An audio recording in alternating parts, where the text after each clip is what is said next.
Soneca, esse tantão de dinheiro aí? É que eu recebi hoje. Recebeu quanto? Uai, R$18. Nossa, muito! Você ganha muito mais que eu. Pois é, essa tá cada dia melhor.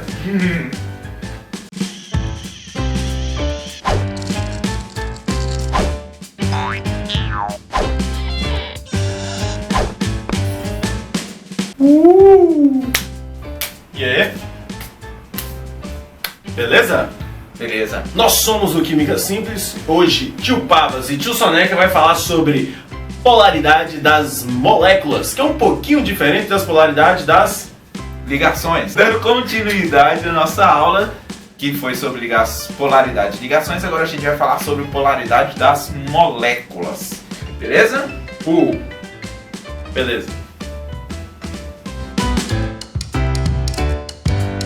Para definir se uma molécula é polar ou não, a gente tem que relembrar um pouquinho da aula passada, da polaridade das ligações. Você lembra que quando dois elementos não existe diferença de eletronegatividade entre eles, a ligação se torna apolar. Quando existe uma diferença de eletronegatividade entre eles, cria-se um polo nessa ligação. No caso, o cloro ele é mais eletronegativo do que o hidrogênio, então ele puxa os elétrons em sua direção, certo? Aqui, o flúor é mais eletronegativo do que o hidrogênio, então ele puxa os elétrons em sua direção. A força com que o elemento puxa o elétron, a gente vai denominar ela como momento dipolar. Esse momento dipolar é um vetor que indica a direção, o sentido e a intensidade com que esses elétrons são puxados pelo elemento mais eletronegativo.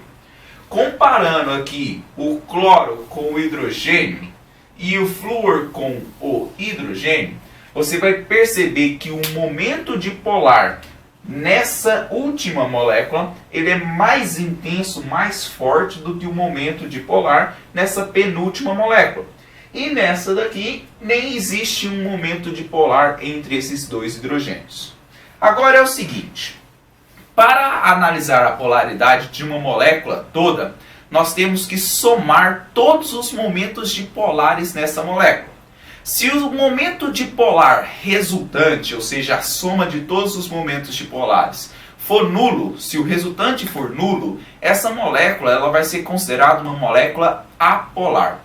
Agora, se essa resultante der um valor diferente de zero, a molécula já vai ser considerada uma molécula polar. Vamos lá. Como o tio Soneca acabou de explicar para vocês sobre momentos dipolares, vamos ver como se aplica para entender se uma molécula é polar ou se ela é apolar. Vamos aos exemplos aqui. Olha aqui, a molécula de oxigênio, a molécula de O2, ela tem esse formato. Mas se o oxigênio está ligado ao outro oxigênio e eles têm o mesmo valor de eletronegatividade, não há momento de polaridade, ou seja, não tem transferência parcial de cargas, fazendo com que a molécula seja apolar, porque não tem esses dipolos. Mas, olha aqui, opa, quase que eu caí. Mas olha aqui, o hidreto metálico aqui, que é o berílio, né, que no caso aqui o metal, temos aqui hidrogênio ligado ao berílio, hidrogênio ligado ao berílio. A eletronegatividade do hidrogênio se equivale a 2,1.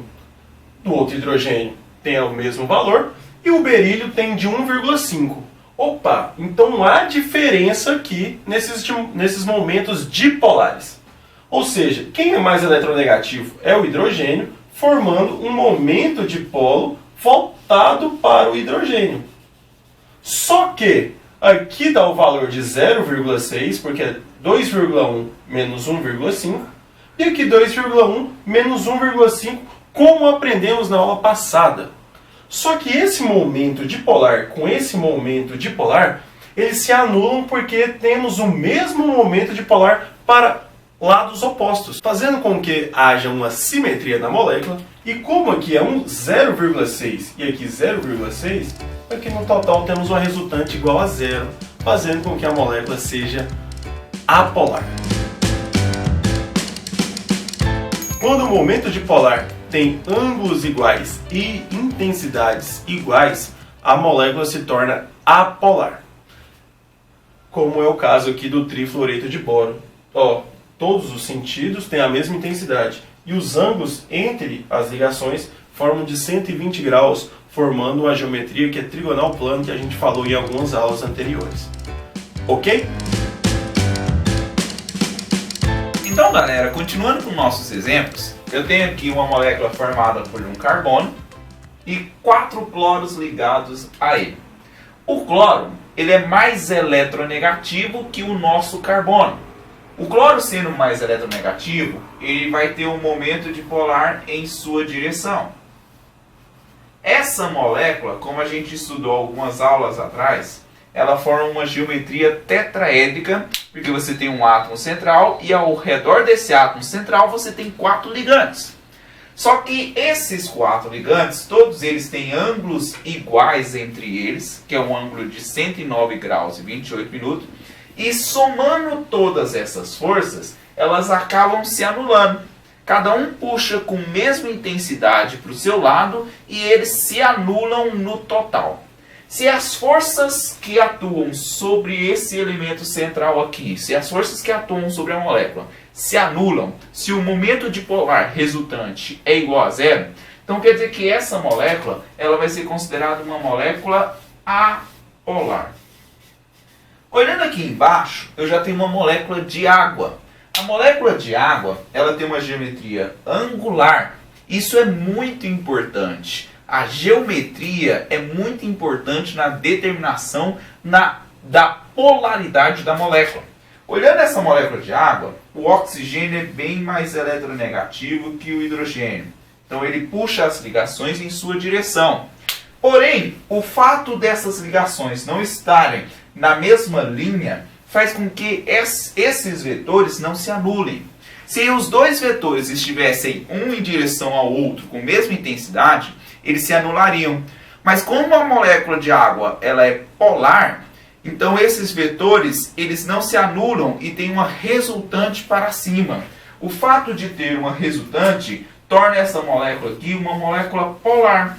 Essa resultante estando apontada para cima faz com que aqui em cima tenha um polo negativo e na parte de baixo nós criamos polo positivo nessa molécula.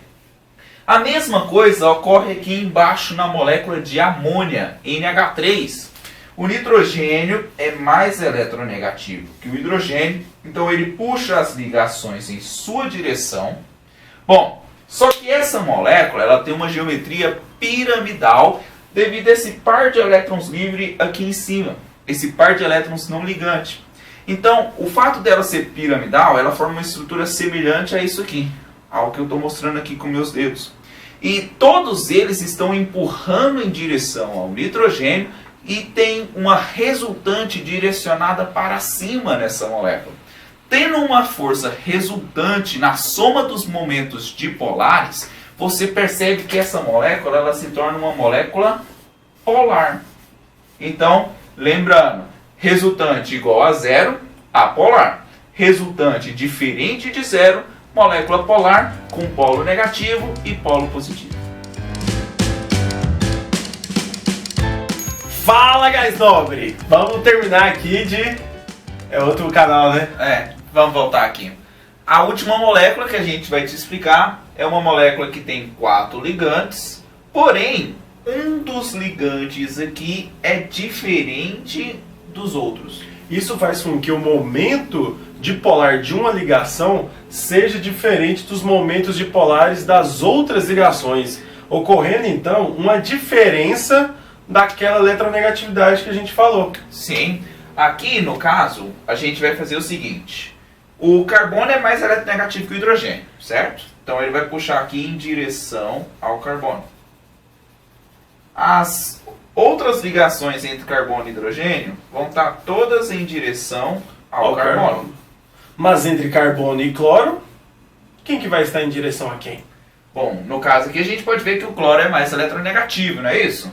Então a setinha aqui vai estar em direção ao cloro. E como o momento dipolar fala que intensidades iguais e ângulos iguais, teremos então moléculas apolares. Mas nesse caso aqui, houve uma diferença na intensidade de uma das ligações. E olhando bem, você pode perceber que essas três ligações aqui, elas estão dando uma resultante para cima.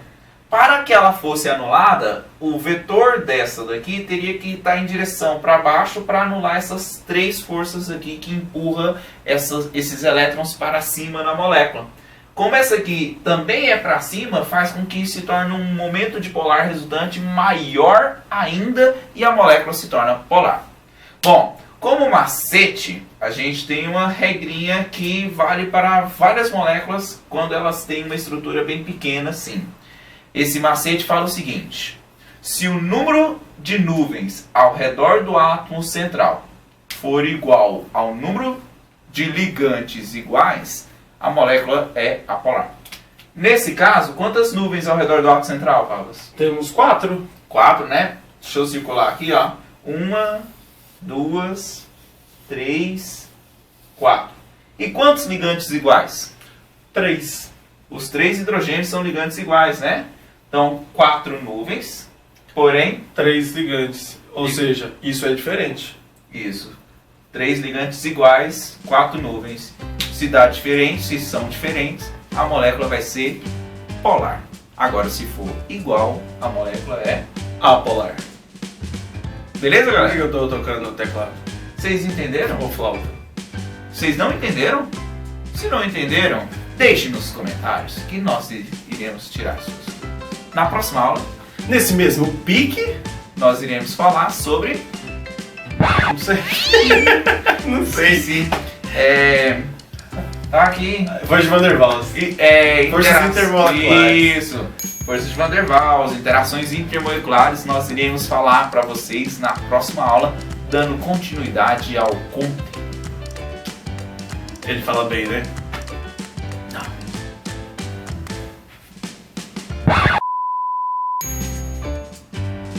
Cara, a gente tá trabalhando. Quantas horas? 00:30. A gente tá numa sexta-feira à noite, 00:30, ralando, trabalhando, pra vocês passarem no Enem. O que mais? Passar nos vestibulares por aí, serem aprovados de ano no colégio. Pra vocês terem uma noção maior de como a química funciona. Minha esposa tá nervosa comigo porque eu tô esse horário fora de casa, já Eu tô de trancou o boa, portão. Eu não tenho nem namorada, tô de boa. Pois é. Isso tudo e o salário, ó. E o salário? Sai daí, vocês nem recebem pra fazer isso aí não. Manda logo. Ah, eu mereço de um serviço. Pelo amor de Deus. Me demito.